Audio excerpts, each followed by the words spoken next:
सकल शास्त्र तत्व सारज्ञ सकल भक्त उद्धारक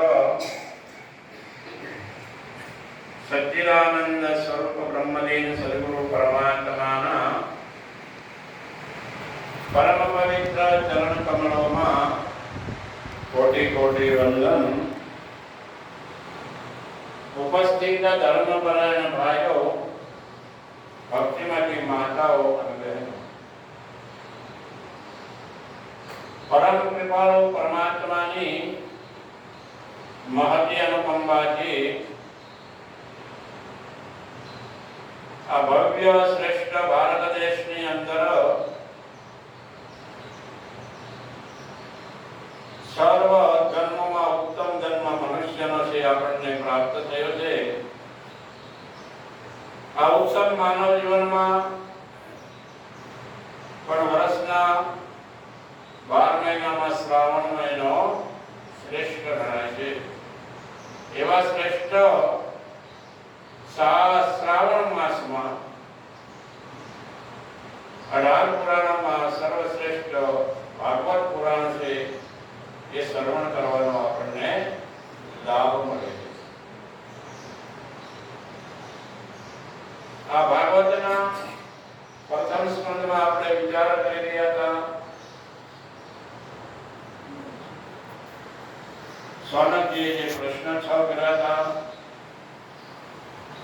અને તેના ઉત્તરમાં સુધી સુંદર જવાબ આપી રહ્યા હતા। તો કાલના પ્રસંગમાં આપણે વિચાર કર્યો કે ભગવાન प्रत्येक युग ने अंदर अवतार ले छे। क्यारे ले छे कि ज्यारे ज्यारे धर्म नी हानि थती होय, अधर्म वधतो होय, अनेक दुष्टो लोगो धर्मपरायणोने कष्ट देता होय छे, इत्यादि अधर्म प्रवृत्ति वधी जाय छे त्यारे भगवाने कह्युं हूँ अवतार अवतार लेने 3 कार्य करूं। प्रधान रूप से परित्राणाय साधूनां विनाशाय च दुष्कृतानां धर्म संस्थापनार्थाय संभवामि युगे। कार्य तो अनंत करे है परंतु 3 प्रधान रूप से। परित्राणाय साधूनां, ये सज्जन लोगों से साधु से એ લોકોનો ઉદ્ધાર કરો, એનો કલ્યાણ કરો। અનેક દુષ્ટજનો છે એનો વિનાશ કરો। ત્રીજો કે ધર્મની પુનઃ સ્થાપના કરો કે ધ્યાન દ્વારા જીવાત્મા ભક્તિ મુક્તિના ભાગી બની શકે છે। તો આ ભારત દેશ શ્રેષ્ઠ એટલા માટે કહેવાય છે કે ભારત દેશની અંદર मुक्ति અને મુક્તિ બંને મળે। અન્ય મોટા દેશો છે અમેરિકા, લંડન ઇત્યાદિ, એમાં મુક્તિના સુખો તો બહુ મળે છે પરંતુ મુક્તિ અસંભવ છે। અને આ ભારત દેશની અંદર તમે જોવો વિચારો કે ભારત દેશમાં બધા મુખ્ય प्रधान रूप से भगवान में अवतारो है। भारत देश की विशेषता पण जो अनेक तीर्थों, अनेक पुलियों, अनेक पवित्र गंगा जी आदि नदियों, अनेक भक्तजनों, अनेक राजा महाराजा, अनेक दानेश्वरियों, अनेक सतियों, आवा भारत देश ની અંદર ભગવાન પણ અનેક અવતાર લે છે। ભાગવતની અંદર ભગવાનના 24 અવતારોનું વર્ણન છે। આમ તો નાના નાના અનેક અવતારો। તો અન્ય દેશની અંદર ભગવાન કેટલા અવતાર લે? અમેરિકા, લંડન, ઓસ્ટ્રેલિયા, કેનેડા इत्यादि भगवान अवतार ले छे। પરંતુ આ ભારત દેશની અંદર સ્વયં ભગવાન અવતાર લઈને ભક્તોનું કલ્યાણ કરે. એટલે આ ભારત ભૂમિ બહુ શ્રેષ્ઠ ભૂમિ કહેવાય. ગાયંતિ દેવા કિલગીતકાની ધન્યાસ્તુ ભારત ભૂમિ ભાગે. સ્વર્ગની અંદર રહેલા દેવતાઓ પણ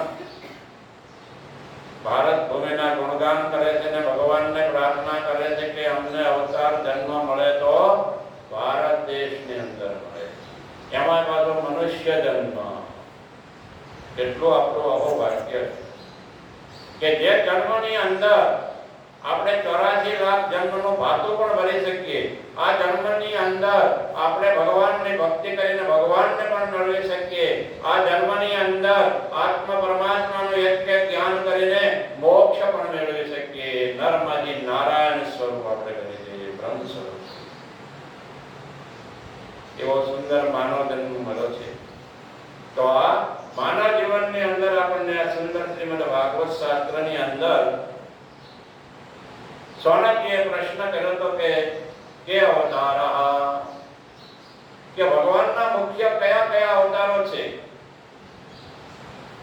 ભગવાન અનેક અવતારો લે છે ને, તો એમાં ભગવાનના કયા મુખ્ય અવતારો છે અને આ અવતારો શામાંથી લે છે? શામાંથી અવતારો થયા? તો જેવી રીતે સમુદ્રની અંદર જે અનેક તરંગો ઉઠે છે, અંદર રહે છે, અંદર મળી જાય છે, એવી રીતે ભગવાન નારાયણનું જે સ્વરૂપ છે, જે સ્વરૂપની અંદર ભગવાનના અનેક મસ્તકો છે, અનેક આંખો છે, અનેક કાનો છે, અનેક નાકો છે, અનેક ભુજાઓ છે, અનેક પગ છે, એવું ભગવાનનું મહાન વિરાટ સ્વરૂપ છે, નારાયણનું સ્વરૂપ છે. એની અંદરથી અનેક અવતારો પ્રગટ થાય છે. જેમ સમુદ્રની અંદરથી અનેક નદીઓ, નાળાઓ ઇત્યાદિ પ્રગટ થાય છે અલગ અલગ. તો પરમાત્માનું આ જે સ્વરૂપ નારાયણનું છે, એ નારાયણના સ્વરૂપની અંદરથી ભગવાન એ સંકલ્પ કર્યો કે હું આ સૃષ્ટિને સર્જન કરું. સૃષ્ટિનું સર્જન થયું એટલે ભગવાન સમુદ્રની અંદર શેષશયાની અંદર પડેલા છે, મતલબ શેષશયા ઉપર સૂતા છે. એ વખતે એમને નાભિની અંદરથી કમળ પ્રગટ થાય. કમળની અંદરથી બ્રહ્માજીની ઉત્પત્તિ છે. પ્રથમ ભગવાન નારાયણના સ્વરૂપની અંદરથી કમળ થયું અને કમળની અંદરથી બ્રહ્માજી પ્રગટ થયા. ત્યાર પછી હવે અવતારોનું વર્ણન કરતા કે છે એ જ પરબ્રહ્મ પરમાત્માએ નારાયણે પ્રથમ અવતારમાં સનક, સનંદન, સનાતન અને સનત કુમાર આ 4 અવતાર રૂપ સે પ્રગટ થયા.